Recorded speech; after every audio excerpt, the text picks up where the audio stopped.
Hello everyone, welcome back to our YouTube channel. In this video, I will show you how to undo changes on your Weebly website.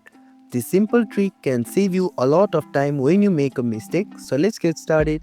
First of all, open the web browser on your mobile device and go to Weebly's official website, that is www.weebly.com. And from there, click on login and make sure you are logged into your account. Once you are logged in, select the website that you want to edit and click on the option saying Edit Site. This will open the Weebly editor where you can make changes to your site. In the Weebly editor, you can undo recent changes easily.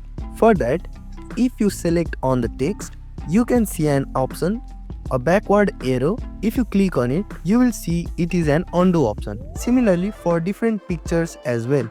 And that's it.